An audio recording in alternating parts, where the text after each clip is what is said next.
So I'm writing down, as you're talking, I just got 5 questions. What kind of deals are you looking? What makes a good deal a good deal? What are some of your favorite markets right now? That's a good question. You fund people's land deals, but you're not a lender. Just lend the money, they do the work. That's a beautiful thing. If I say, hey, I think this is too risky for Liberty, I'll tell you why. I will show you. I've got an acronym called F.A.C.T.S. Elise, any final tips or advice specifically for the beginner? I would say, hey, what's going on, guys? Welcome to the Real Estate Investing Mastery Podcast. Super glad you're here. You know, one of the problems that a lot of people have when they're looking to buy land deals is, where's the money going to come from, right? You do all this marketing, you get all these leads come in, you send all these offers, and all of a sudden you get a seller that says, yeah, I'll take your offer. I'll accept your offer. I want to sell my deal. And then you're like, oh my gosh, what do I do next? And you're freaking out. Well, this is why I wanted Elise Limoges. Did I get that right, Elise? you got it. Great job. All right, Liberty Land Group. And this is one of the funding companies that I've been recommending for a long time in my program. And so I reached out to her the other day and I said, hey, can we talk on a podcast and talk about what it is that you do? And what are some of the things, if you're a funding company and you partner with people on deals, you provide the money and you do all of the done for you stuff afterwards, what kind of deals are you looking for? What makes a good deal a good deal? What makes a bad deal a bad deal? When somebody is submitting a deal for funding, what are the important things that you need to see so that, we can save each other, everybody can save a bunch of time and you don't have to worry about submitting bad deals. But one of the biggest reasons why I like working with companies like Liberty is because they're going to tell me if it's a bad deal. If Liberty will not lend me money or will not partner with me on the deal, then you might not want to do it either yourself. Does that make sense? So we're going to dive deep into this. Lisa's got a great model. She works with people all over the country. She knows what works, what doesn't. She has seen it all. She's seen the good, the bad, and the ugly. And so, Elise, one of the biggest questions I want to ask you on this podcast is what are the biggest mistakes that we can avoid? What are the biggest lessons learned and how can we avoid those kinds of bad deals? So welcome to my podcast. Glad you're here. Thanks. Thanks for having me. How did you get started in the land investing business? Sure. So a friend of ours was already in this space. He was doing it as a part-time gig, had a full-time job, but it was a weekend warrior in land flipping, vacant land, and was looking for some funding. And so we partnered up with him and we started Liberty Land Group. Actually, we were doing our own deals internally. So all of the things you guys are going through, I have been there because we did about 50 of our own deals across the country before we ever started funding anybody else's deals. So that was about 7 years ago. We were doing outbound mailers. We had the intake, we had the CRM, we were doing all the things, and we learned the hard way, just like you're saying. You got to underwrite properly. You've got to do your due diligence. And after a while, we learned that funding was an issue in this space. We had friends, fellow travelers who were looking for capital. They didn't want to go to a lender for whatever reason, couldn't get lending on vacant land. I know a lot of the major banks just won't lend on vacant land. It's too risky. And so we started we started funding deals for friends and fellow travelers. And from there, Liberty just sort of organically grew. And in the last 5 years, we've done about 700 deals across the country. That's I would say insane. yeah, it's been pretty wild when you think about it. But we've invested, I want to say about 38, 40 states. We've bought and sold deals in. So we feel really fortunate. We've had some great partners, some that come to us and we've been funding almost since day one. So we've got these great long-term partnerships, which we absolutely love. Some people come to us occasionally because they say, hey, I've got a really big deal and I just don't have the capital for this one. And maybe the other 95% of deals they fund themselves, which is amazing. I love that. All right. I like it. So I'm writing down, as you're talking, I just got 5 questions to ask. So you've been there and done that. You've done a lot of land investing in a lot of different markets. What are some of your favorite markets right now? That's a good question. I actually try to stay neutral because we do consider ourselves Switzerland. We aren't in the outbound space and we aren't doing our own deals. So I always tell my investors, I don't want to send someone to a place you're working in and have people flood your market. So I really do try not to share that information on where we're doing deals. But I would say actively, we're in about 25, 30 states right now. So there are deals to be had everywhere. And I would say if you have had success in a market and you haven't mailed there in a while, go back to that market because you've already done that research. You know what works, what doesn't. Each market is unique. And if you haven't been in a market, don't flood it with 10,000 mailers or outbound, whatever you do, text messages, phone calls, SEO. Just start small and test it and see what works for you and what doesn't. When I say I'm going to list I'm going to give you a couple counties here, and I want you to tell me Sure. your first reaction. The first thing that comes to your mind, okay? Castilla County, Colorado. It's one of the places we started. I think that's one of the places a lot of people start. Every time I look, it's flooded. Lee County, Florida. We've done a couple deals there. It was fine. Nothing jumps out, positive or negative. Okay. That's funny you last laughed at Castilla County. What's crazy is like that is a very competitive county, as is Lee Mm-hmm. County. How about Yep. Charlotte County, Florida? Again, I know we've done a handful of deals there. Nothing jumps out as huge or small. We've done a lot of deals in Florida, but I would say they're pretty spread out, not really a ton concentrated in any one county. But yeah, Castilla County, when we started out, we were doing our own outbound mailers. We went there first because it was easy to get vacant land, it was cheap, but I see a lot of people having a hard time offloading it. So if it's working for other people, great. I haven't done outbound there for years, so I'm not sure what it's like. That's that's one of those markets I'm scratching my head thinking, what? I don't understand it because there's a lot of land for sale right now for Hmm. $5,000. Hmm. 5-acre lots for sale for $5,000. How do For sure. you compete against that?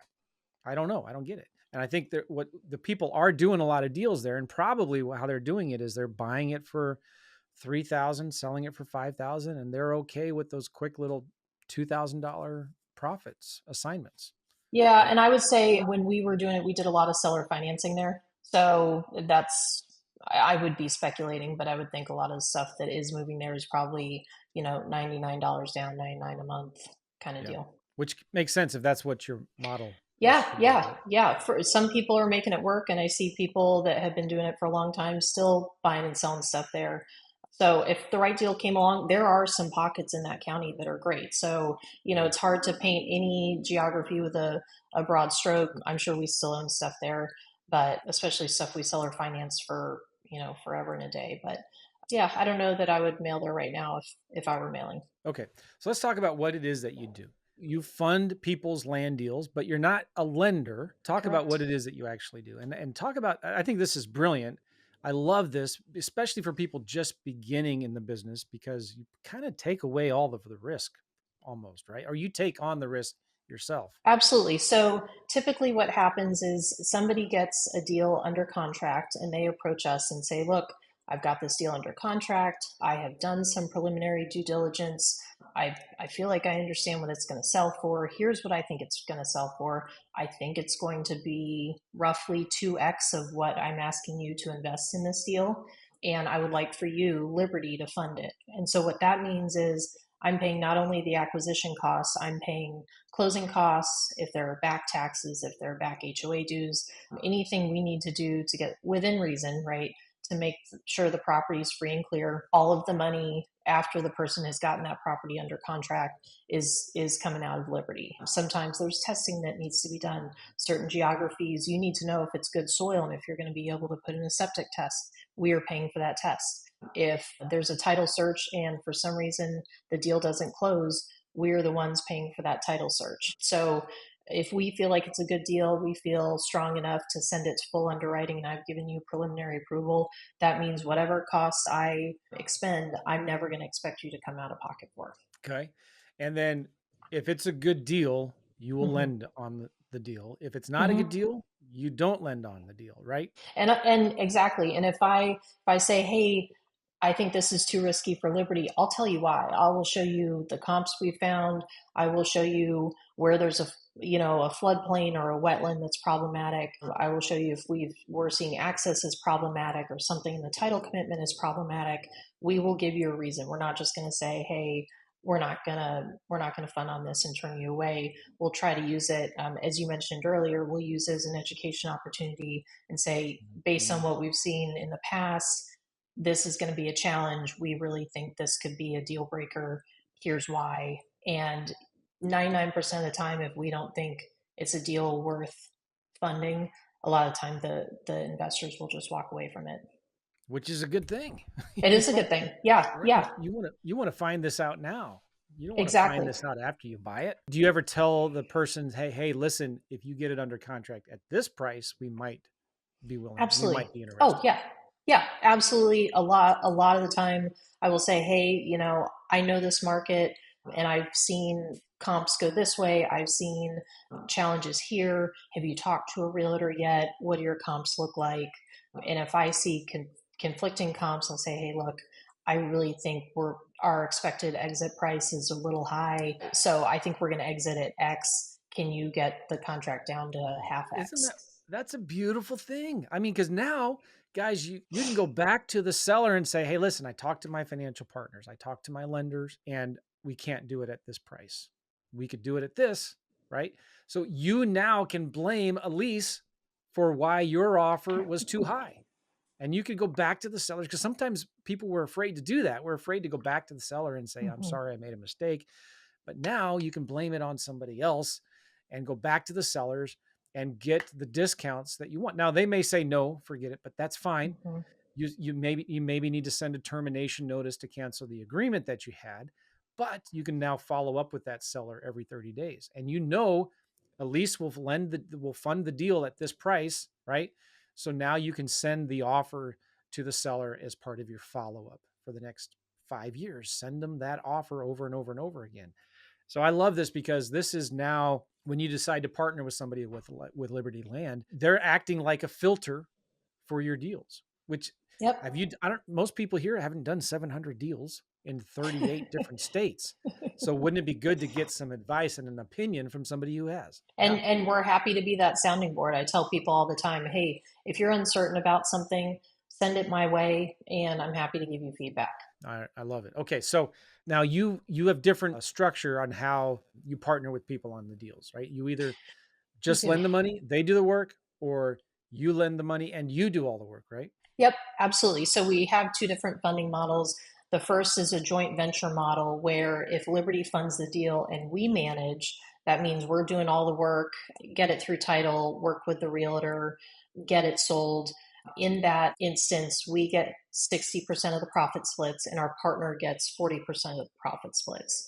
Importantly, there is no deadline for the property to sell under that model. So if you're a little worried that it's going to take a while for the property to sell, you think it could sit for a minute. Sometimes people will go towards that model. Sometimes it's because of the time frame. Sometimes it's because they got a lot of the other stuff going on. They'd rather go focus on the acquisition side. They don't want to deal with Dispo, and they send it our way and we take it over and go from there. The other model we have is the partnership model, which a lot of our seasoned investors like, because the opposite is true, right? So they do all of the work. We will still underwrite it and we will still go through the title commitment and all of that stuff. But they're the ones working with the realtor. They're the ones hiring the contractor if needed to do any improvements. They're the ones hiring the soil testers or the well testers or whatever we need to have done, hiring the drone folks. And they are shepherding the property through that full life cycle of acquisition sale process. And in exchange, they get 60% of the profits and we get 40. I love But it. under that model, they have 8 months from date of acquisition to get the property sold. So that is a big deal. And I like to make that a point simply because we need to know that everyone's working earnestly to get the property sold, right? Usually 8 months isn't a big deal. We've had it become an issue only a handful of times. That is a long time for something to be on the market, but that deadline is in there. This is so good because here's the thing. I have never done a deal that I can think of or can remember where I did 100% of everything all by myself. I have always found other people to partner on a deal with me. And it might be a realtor, it might be another wholesaler, it might be another landlord or a hard money lender or something, somebody. I am partnering with them on the deal because I don't want to do it all, right? Mhm. And you might think, man, I have to give up 60% of my profits. Yeah, but you don't have to do anything. Mhm. And if you look at how much you actually cost you if you were to do it yourself, you've got realtor commissions, you've got all of the software, you got all of the hassle of taking the calls, you got all the time of dealing with all of this stuff. And if you hire a disposition team and you hire virtual assistants, like I have a dispositions manager, at the end of the day, I'm not making anywhere close to 100% of the profits. If you were to do it all yourself and you were hiring a realtor or you had VAs helping you with the marketing and you had the title company and the closing costs and all of this and the cost of the capital, you might make 60%, 50% of the profits anyway. And so now you can it's the opportunity cost is what I'm trying to say, right? Mm-hmm. If you can get somebody else that already has the machine to do the marketing, to do the research, to work with the title company, to work with the realtors, to work with the drone photographers, to work with any perk tests or surveys or environmental remediation that needs to be done or whatever, right? Like there, you could, the time that you would have been spending on doing that, you could now spend on finding new deals. And I tell people all the time, a half of a watermelon is better than 100% of a grape. And that's kind of what you're getting. A 40% of a watermelon is better than 100% of a grape, because now instead of, because you have a limited bandwidth, right? That you can only do a few deals here and there. But when you find somebody that you can partner with that can do all of that marketing stuff, instead of doing 1 or 2 deals a month, you could now be doing 3 or 4 deals, 5 deals a month by partnering with other people like Liberty Land, right? And so I preach on this all the time because I get it. You know, somebody's new in the business and they want to make as much money as possible, as fast as possible, but they don't realize yet what they don't know what they don't know, and they don't realize how much work is involved and how much risk is involved when you use your own money on a deal. I am a big fan of working with funding companies like Liberty Land. All right, what are some of the things, Elise, that you look for in deals? When somebody submits a deal for you guys, what are you looking for? Yep, good, great question. So I would say due diligence is the big thing we're going to look for, right? I've got an acronym called FACTS, F-A-C-T-S, and those are the big components we look for. So number one is going to be floodplain and wetlands. Not necessarily only do they exist, because there are plenty of places where they exist and it's not a problem, but there are plenty of places where they exist and it is a problem. So does a floodplain or wetland or arroyo or what have you, environmental anything exist on that property, and if so, is it going to be problematic for us? Number two is access, legal and physical. Do they both exist? Are they the same? Do we know we can get to the property? If it is legally landlocked, is that something we can fix? Has the realtor factored this into their pricing if either of those two things don't exist? Number three is comps. Do we reasonably expect that we're going to sell it for 2x of what we're buying it for? Number four is topography, right? How steep is it? Is it, some slope is fine. Sometimes you want to be at the top of the hill and have a great view, but is it too steep to put in a septic? Is it too steep to put in a driveway? Is that going to drive up someone's building costs so much that by the time the realtor goes out there and looks at it, they say, I can't find you a buyer for this? That's going to be problematic. And, slope kind of plays into that, slope, topography. The other one is, the last thing is taxes and HOA fees. So we don't mind paying back taxes. Are they huge?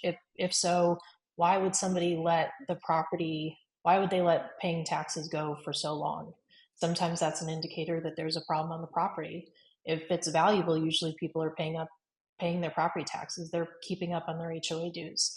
So if those are in bad shape and they've been due for a couple of years and the property is in foreclosure, what's going on there? What are our carrying costs if we have to sit on it for a while? So those are the big things we look for. Is there minimum price ranges that you're looking to fund? I mean, I would say we'll go pretty cheap. If you find something for 3-4 grand and you think we're clearing at least double that, and we can close it pretty inexpensively, we'll do it. It's hard to find those deals these days. Usually we want to go through a title company, just because I know so many horror stories of so many people who thought they had clear title. They did their own due diligence on the title chain, and sure enough, there ended up being an issue either while they owned it or down the line they sold it and someone came back and said, hey, we've got a problem here. So Always use title companies, and I always get title insurance. yeah, I would say that was a big lesson learned for us. Originally, when we started, the school of thought was, well, hey, if you're buying it for a few $1,000s, it doesn't really matter. I'll tell you, it does matter. It really does matter, and it's worth it. I've had to file quite a few title claims, and I think all but one of them we've won, and it was worth it in every instance. Do you have like a minimum percentage of equity in the deal, or like the offer under the price that it's under contract has to be a certain percentage of the value of the property? Yeah, usually if we're under contract for X, we want it to reasonably sell for 2X. Yeah, this is a good rule of thumb. This is something I've always preached for years and years.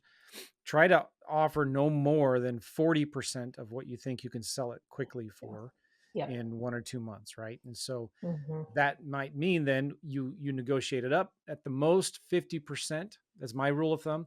If it's over 100 grand, I might go to 60% of what I can conservatively, aggressively sell it for in 1 or 2 months. Is that similar to, if it's like a $200,000 property, are you okay with getting it maybe 60%, getting it under contract for like that number? It, it really depends on the property. Sometimes we have said yes to that. Sometimes we have said no. In theory, there is more margin, but there is also more risk. So There's fewer buyers. and there's a lot fewer buyers. Your buyer pool for something you're buying at 200 grand and expecting to sell for 350 to 400,000. It is a lot smaller, and those things can take longer to sell. Sometimes they require financing. You have to make sure that deal is really buttoned up. Sometimes you need to do improvements on those deals or a subdivide or something that requires a heavier lift. So on a case by case basis, we will look at it, but because of the amount of capital involved, usually we try to stay pretty close to that X selling for 2X. Do you do any subdivides or entitlements? Oh yeah.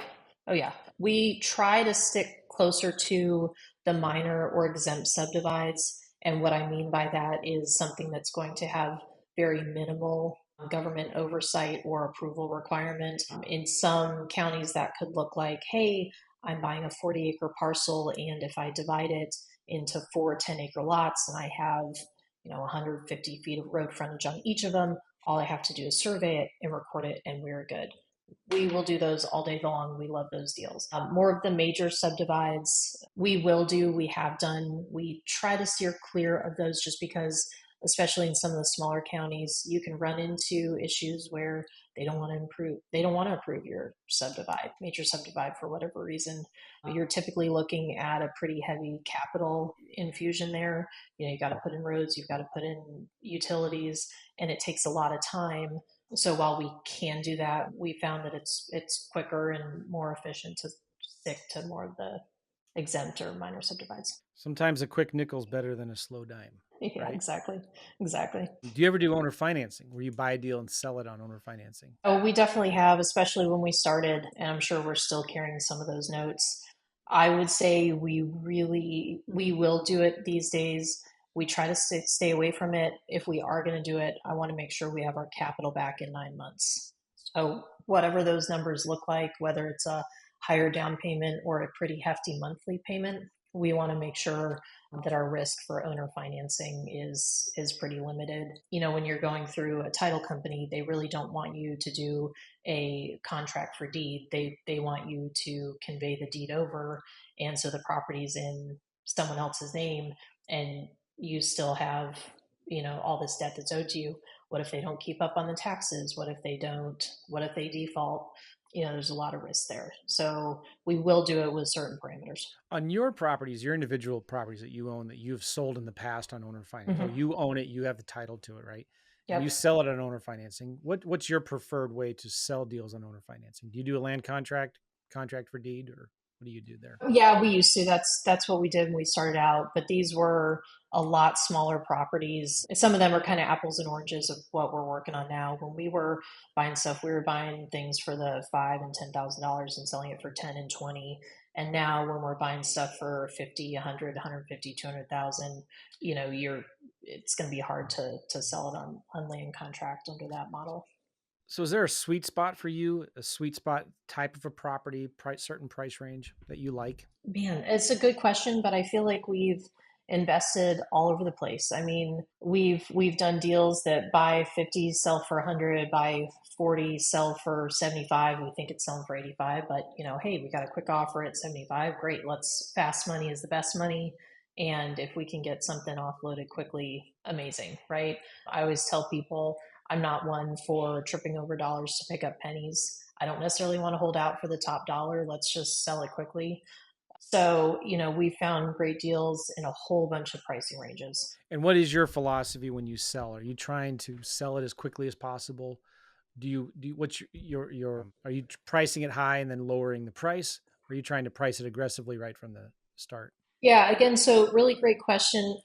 Regardless of whether I'm managing or whether the partner's managing, I always try to have them make that call, right? So even if I'm the one managing the deal, I want them to feel good about where we're pricing and what our strategy looks like. So I will say, hey, look at this listing agreement. Do you feel good about starting at 80,000 and then incrementally adjusting, or do you want to go the market and hit it quickly and see if we can offload this thing in 30 days. I would love that strategy personally, but I really want the partner to feel like they get to run the show even if I'm technically managing it. I want them to feel like they have a voice and we're following their strategy. So if they come to me with pricing adjustments and say, hey, Elise, we've been on the market for 3 weeks. We're not getting a lot of bites. I'd like to drop it 10,000, 15,000, whatever it is. Say that's great. Whatever you want to do, especially if they're running the show and they've got 8 months to get the property sold. I say, I want you to feel like you have every tool in your toolbox to get this property done and sold and off the books so we can go on to the next one. So I support whatever strategy you have. So as a funding company, would you rather make 10 grand in 30 days gross profit? Would you rather make 10 grand gross profit in 30 days or 15 grand in 90 days? 10 and 30. 10 and 30. Yeah, that's Yep, 10 and interesting. 30. I would too, Yep, yeah, because there's this concept of velocity of capital, right? The faster you yep. can turn your money, you may be like, well, Joe, I'd rather make $15,000, but you have to wait 3 more months to get it. And how many deals could you do during that time? And that's Right. it. That's very And that's interesting it. because I want you all listening to this thinking in terms of how quickly can I turn my money? Can you make five Mm-hmm. grand now, or can you want to make 10 grand in 3 months or so? That's a really important factor to think about, especially if you're in a more competitive market. I've Mm-hmm. got a lot of clients now that are targeting the real competitive counties in Florida, and they're doing really well because they're okay with making a quick 3, 4, $5,000 doing assignments. They're just doing quick flips, and you may think, man, that's not a lot of money. Or I've seen this mistake happen, Elise, where they're doing quick little assignments. They're making 3, 4, 5 grand, and it's great. But they're like, I want to do that's a lot of work for just a little bit of money. I want to go after the bigger deals. And so they go after the bigger deals, and then all of a sudden it takes longer. There's not as many motivated sellers on those higher priced properties. There's not as many Mm-hmm. buyers looking for land in those higher priced areas. The turn time on those can be a couple of months to get a deal under contract, another couple, 3 months to sell the deal. And now all of a sudden it's 5 months. Even though you're making bigger profit on each deal, it could be 4 or 5 months in between each deal. And I've seen people kind of quit the business because they're they're running out of cash. Mm-hmm. When before they were just getting a lot of base hits and doing really, really well. Nothing wrong with the small little base hits. That's my philosophy. Exactly, and that's why we're happy to fund the smaller deals because Yeah. profit's profit. At the end of the day, profit's profit. One of the things that, and you're more in a financial mind than I am.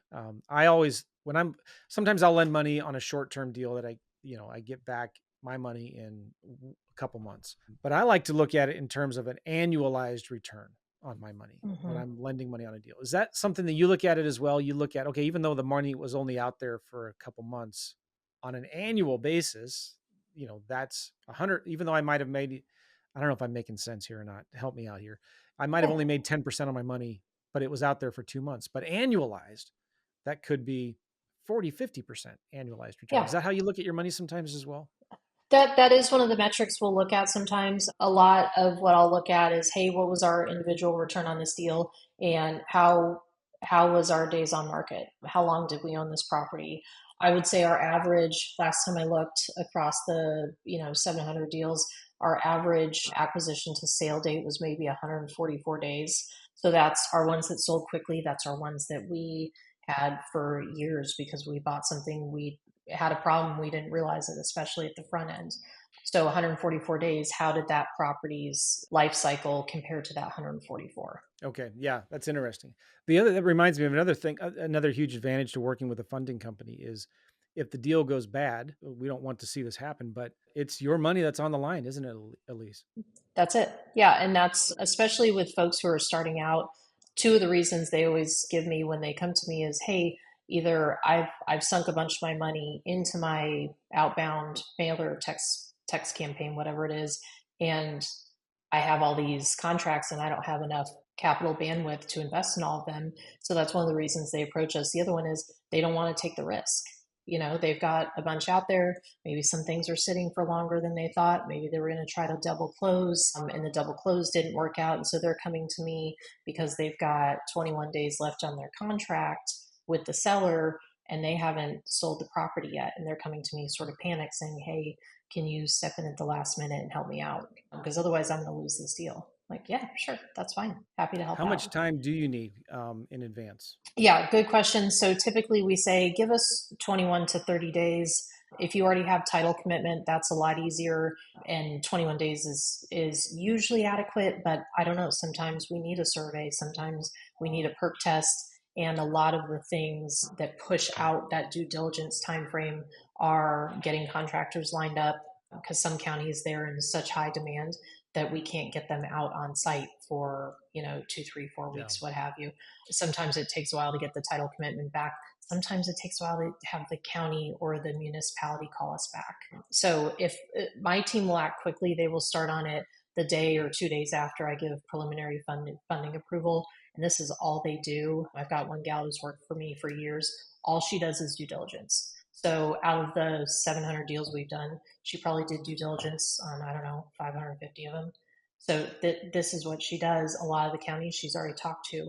But if it's a new one or if it's one that's not returning our calls, that's where things get pushed out. And so we ask for that buffer just so we're making sure we're keeping our commitment to the seller and we're not going back at the last minute saying, hey, we need another week or, this, we haven't quite finished everything because that sours the deal with the seller. And we want to make good on our commitment to you so you can make good on your commitment to the seller because we understand Yeah. that's a big deal. Again, we've done that. We understand those conversations are tough. Now, when somebody submits a deal to you guys to fund, Mhm. what are some of your requirements? Does it have to be under contract? I ask that it is. Sometimes it's not, and sometimes the partner comes to me and just says, "Look, I'm under negotiation. I've got a verbal commitment from the seller.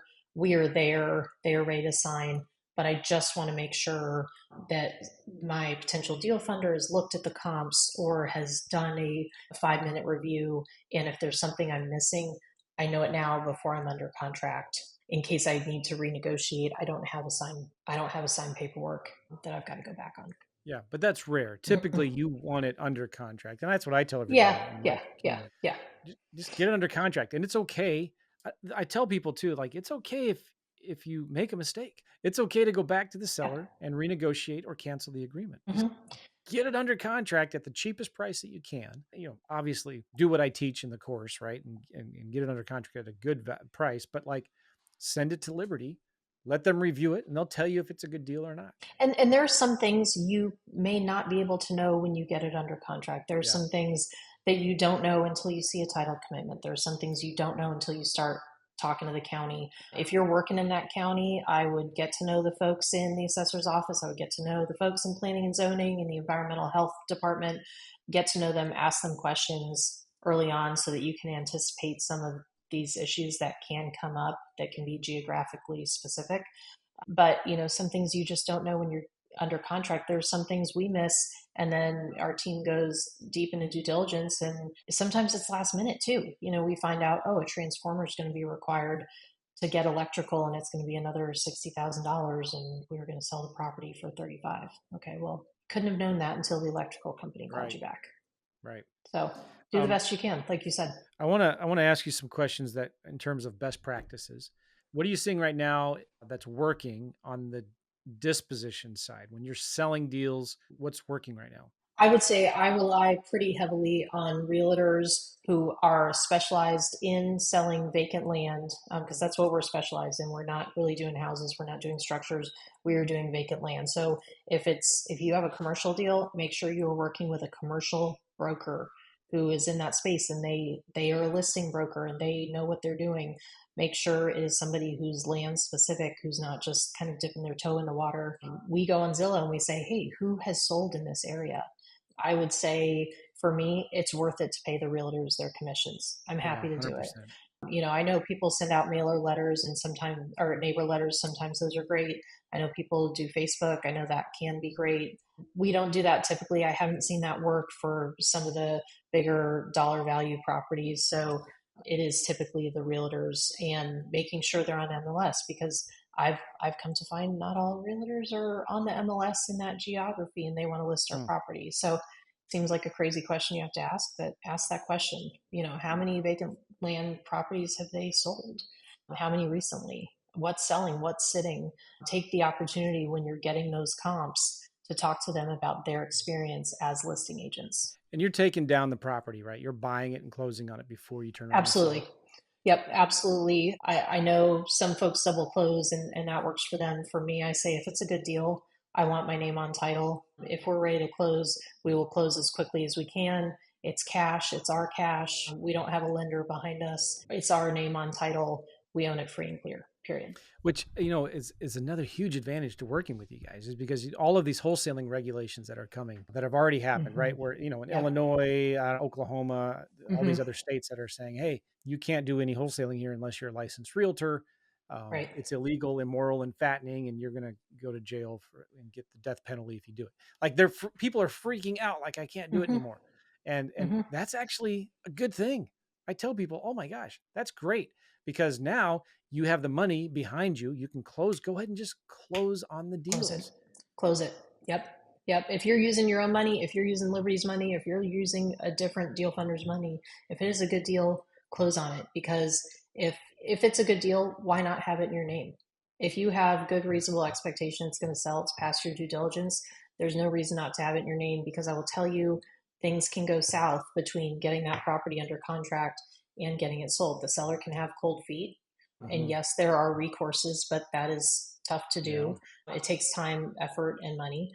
There are things that can happen in the market. The market can go south if you let something sit too long and you're just trying to wait out the Yep. contract because you have a 5 month contract and you want to let it sit on the market. Don't don't double close. Don't do any of that. If you can, fine, but I really wouldn't. I've seen too many things go wrong. Get it in your name. It just makes it so much easier too when you're talking to realtors. And you gave a great tip there. You go to Zillow, you find realtors that have current Mm-hmm. active listings and sold listings and pending listings. You Mm-hmm. can really quickly and easily get a list of 10 to 20 realtors and just call them. And I have found sometimes when I'm calling an agent and I tell them I'm a wholesaler, they're like, oh my gosh, they just Mm-hmm. immediately close me off, right? And they shut me off. But Mm-hmm. if you're like, hey, I'm an investor, I'm looking to buy this piece of property. I want to buy some land here, and then I don't know what I'm going to do with it yet. I'm going to turn around and resell it. Can I ask you some questions about the area? Right. So, like, Mm-hmm. the conversation is a whole lot different, right? When they know that I am doing some due diligence on this property to see if I want to buy. And that's another question I wanted to ask you. Sure. When somebody submits a deal to you, do you require like a realtor's opinion on the property as part of the I submission process? I don't require it on smaller deals. I certainly do want to see comps, and if someone goes to our website, they will see a space where they can input comps. If it's an area that I don't know very well, I will say, hey, have you talked to a realtor on this one? If it's a bigger deal, especially a six-figure and up, I will say, hey, have you talked to a realtor? Have they been boots on the ground? Because someone giving you a realtor's opinion, but it's sight unseen, and they get out there 3 weeks later and they walk in, the topography is not what you thought it was based on a contour map or something like that. I would say have them go out there. We'll give preliminary approval. If they'll give you pricing opinion and they say, hey, this is still contingent on me getting out there and I plan to do so before we close the acquisition, that's fine. But I will want someone who understands the market really well to have been out there and look at the Nice. property. Yeah. Okay, a couple more questions. I appreciate your time. Let's talk about best practices for finding deals. What are you seeing right now working the best with the people you're working with that are bringing you a lot of Yeah. deals? What are they doing to get those deals? They are themselves pricing the market. They are not outsourcing a pricing strategy. They're not using, a whole ton of VAs to go out there and pull market data for them. They are in there, they are in the numbers. They know that county and the pricing strategy, and their outbound stuff tends to work better because they understand what the prices need to be. They understand what the comps are, both the listed and the sold comps. And if I push back, it's funny because sometimes if I push back, I'll say, well, I don't know about this comp. It looks a little wonky to me. And they'll say, yeah, but it's a different property and here's why. and they show me that they really know the area, they've really done their homework. And those are the ones that typically sell faster. And it's because they are putting in the time. And Yeah. I would say more than anything, pricing your mailer, I wouldn't outsource it. Though you're talking mainly about blind offers, what I've always preferred the strategy of sending direct mail, a neutral letter or a Yeah, neutral postcard to get them to call you, sure, talk to them, ask them 10, 20 questions, and then send them an offer. sure. What percentage of your investors that you work with are doing the blind offers, and what percent are working that you're doing are doing more the neutral? Good question. I don't actually know because I don't see their mailers. I only see Okay. the contract. So I'm not sure what their strategies are, but I would say kind of regardless if you're doing blind offers or a neutral letter, you need to know your pricing before that Yeah. seller calls you. You need to have an idea of what it's worth because someone may call you and say, "Okay, I'm ready to sign a contract today at 70,000," and you need to know what that property is worth before you get on the phone. One of my clients right now and is doing, he's sending about 5 to 10 offers a day, manually, one at a time. So he's not like pulling a bunch of properties in one zip code or one neighborhood and then applying bulk Yeah. pricing to all of them. And you might be thinking, what on earth? That takes a lot of time. It takes him a couple hours every day. He's sending 5 to 10 individual. So he's looking at each individual one and Hmm. pricing it based on the comps that he sees in the area. So he kind of zooms out and looks at all the comps. But would you believe it? Out of the 100 offers that he sent, he's just been doing this for 1 or 2 months now. He's done 4 deals I believe from it. it. I believe it. Yeah, because he knows that area and he has done his homework Yeah. and he has handpicked those deals. No, I think that's brilliant. I absolutely support that. And it takes time, and time is tough, especially if you're doing this as a side gig and this isn't your full time job and you've got a family and other obligations and things like that. So I get it, but in order to make it work, you do have to put in the time. Market trends. What are you seeing now in terms of like, you've been doing this for how many years? Seven. Everybody complains, oh, it's harder now than it used to be, Yeah. right? But that's funny because when I got started doing land about 5 or 6 years ago, because I was doing houses long before that, I heard people complain back then about the competition, right? Hmm.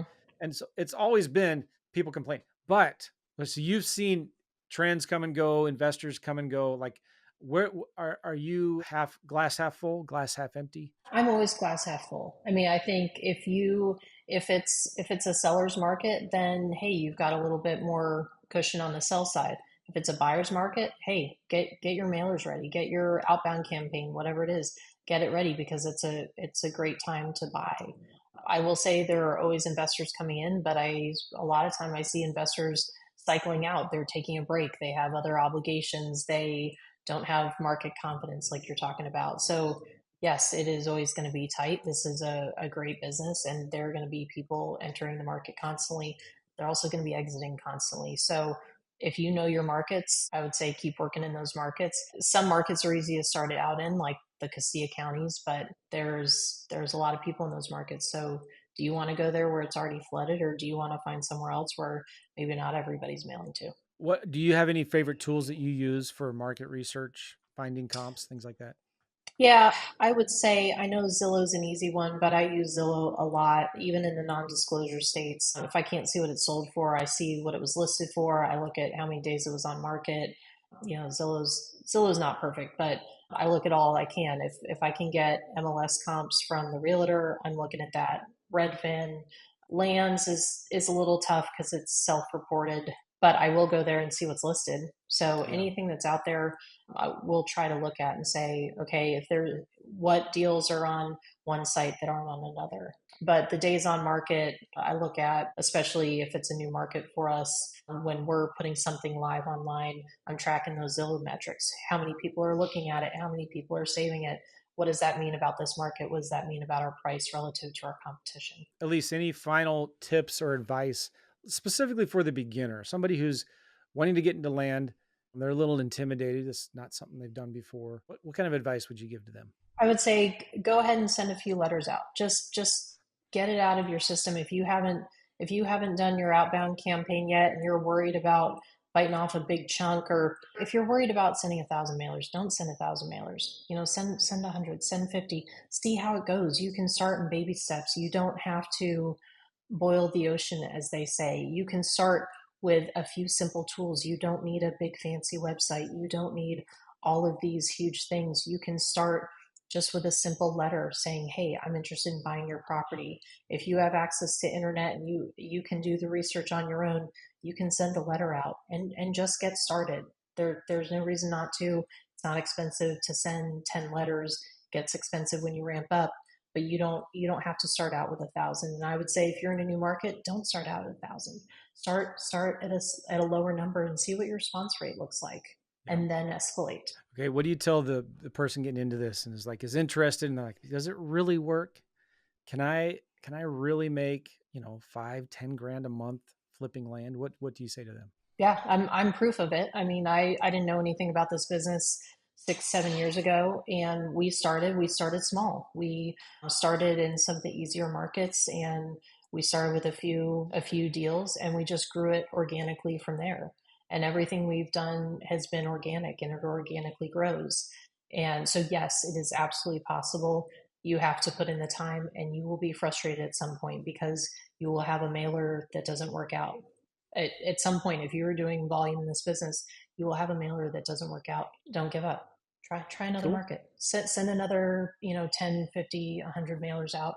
People make it work. And I've known a lot of investors who've been around for a while and they are making it work. And it's not with a fancy gimmick or some huge investment. We started out with pretty small amount of capital and we have grown it from there. So you can do it too. If I can do it, you absolutely can do it. I love it. Start small. Yeah, start small. Just Mhm. start. Well, how can people find you? Partner with libertycapital.com? Absolutely. Go there. You will find a little bit about our company, our models, how we started. And then in the top right corner, if you want to submit a deal, there will be a tab that says, tell us about your deal. And you will find all of the things that we're looking for you to submit. If you have any questions, my phone number and email are on there.